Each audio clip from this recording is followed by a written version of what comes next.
21's assignment. Our assignment have two students, A1818493 Yang Hongzilong and A1979116 Jin Xuyang. Our themes about applying emotional intelligence while handling children's tantrum. Next, please follow me to understand our content. We have 4 parts respectively. There are backgrounds of the research and statement about the problem, the result of research, effective approach. We have the first 2 parts will be explained by me. The next 2 parts will be completed by another students in our group. Okay, here we go. The first part is about background of this research. The application of emotional intelligence while handling children's tantrums is rooted in the understanding the emotions play a significant role in human behavior and development. Emotional intelligence is a concept that was popularized by psychologists Peter Salver and John Mayer, and further expanded upon by Arthur and psychologist Daniel Goleman. Emotional intelligence refers to the ability to recognize, understand, and manage one's own emotions, as well as effectively navigate and respond to the emotions of others. It encompasses skills such as self-awareness, self-regulation, empathy, and social skills. When it comes to children's tantrums, applying emotional intelligence involves recognizing that tantrums are often a magnification of overwhelming emotions in young children who may not yet have the skills to express themselves verbally or regulate their emotions effectively. By approaching tantrums with emotional intelligence, parents and caregivers can provide a supportive and understanding environment for the children, helping them navigate their emotions and learn appropriate ways of expressing themselves. The application of emotions intelligence draws on various psychological theories and principles. It incorporates the elements of child development, attachment theory, cognitive behavioral approaches, and positive parenting strategies. It emphasizes the importance of creating a safe and nurturing environment for children to express their emotions. We are also guiding them towards developing emotional regulation, and problem-solving skills.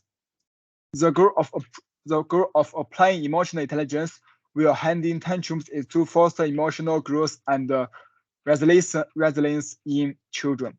It helps them develop a healthy understanding and management of their own emotions, as well as the ability to empathize with others and build positive relationships.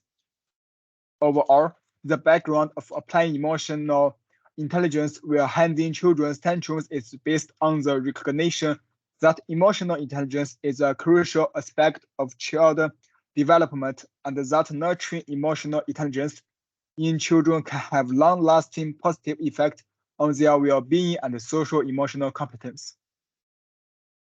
Next, let we see our second part about statement about the problem.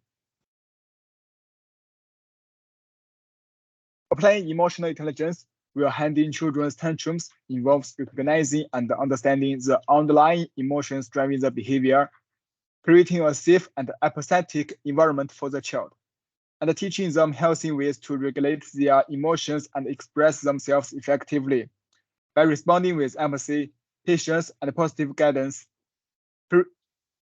caregivers can help children develop emotional resilience and problem-solving skills, fostering their overall emotional well-being and social emotional development. The first thing we have to do to manage tantrums is to understand that is not always as easy as it sounds, since tantrums and meltdowns are generated by a lot of different things: fear, frustration, anger, sensory overload, to name a few.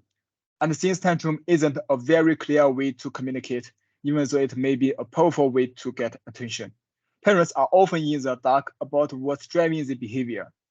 It's useful to think of a tantrum as a reaction to a situation a child can't handle in a more grown-up way. Say, by talking about how he feels, or making a case for what he wants, or just doing what he's being asked to do.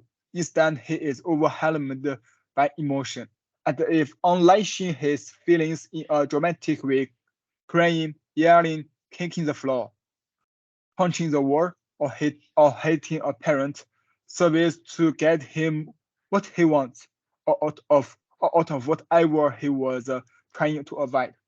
It's a behavior that he may come to rely on.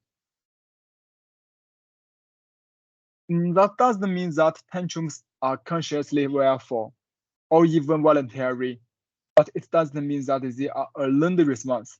So the goal with a child prone to tantrums is to help him unlearn this response and instead learn other, more mature ways to handle a problem situation, like compromising or complying with parental expectations in exchange for some positive reward. Big assessment. The first step to get a picture of what triggers your practically child's tantrums, mental health professionals call this a fun, fun, functional assessment, which means looking at what real life situation seems to generate tantrums specifically and what happens immediately before, during, and after the outbursts that might contribute to their happening again. There are the contents of the first two parts. Please ask Yang Huang Zilong to talk about the next parts. Thank you. Okay, thank you for 21a's sharing. And now I will show I will introduce the part 3 and part 4. Okay. So we choose the one of the classic topic to the questions to represent all the questionnaire. And as we can see, the question is how did your parents handle your temper when you were a child?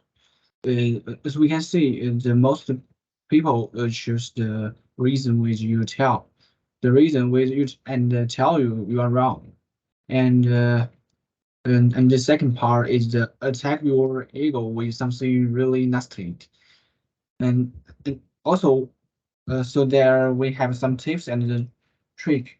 Also authoritarian or punitive response is that some parents may respond to their child's uh, tantrum with strict discipline, discipline or punishment. This approach may involve the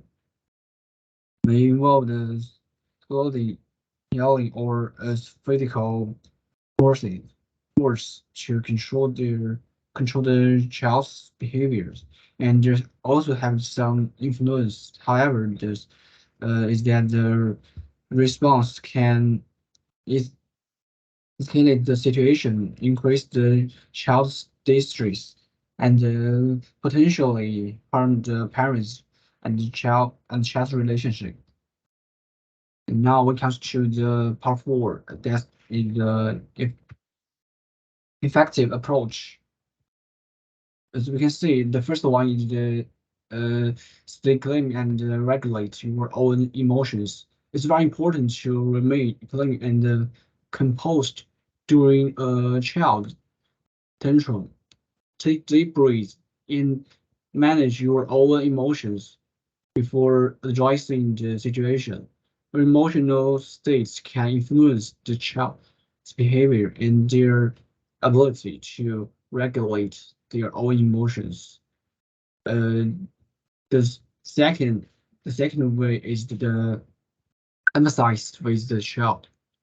Try to understand the underlying emotions and the needs of your child. A tantrum often occur when children feel overwhelmed and frustrated or unable to exploit themselves effectively, show some empathize by acknowledging their feelings and providing comfort and support is very important. And the third is the validate their emotions. Let the children know that their feelings are valid and understandable. Use use phrases like I understand that you are feeling upset right now, or it's okay to feel anger, but we need to find a way to solve the problem. And and the fourth one is the provide a safe and supportive environment creates a safe space where where the child feels comfortable expressing their emotions, avoid judgment or punishment during a tantrum, and instead provide the reasons that you are there to help them through it. And the fifth one is the teach and mold emotional regulations. Help children develop healthy coping mechanism for managing to manage their emotions, encourage deep breathing, counting, or engaging in claiming activities like reading or listening to music. Mode, mode appreciates emotional regulation by demonstration, demonstrating how to handle frustration or disappointment in a clean and constructive manner. The last one is use positive reinforcement. The reward and acknowledge positive behavior and efforts to calm down. Praise the child when they are able to communicate their needs or find alternative alternative ways to express their emotions. And that's all we got. Thank you.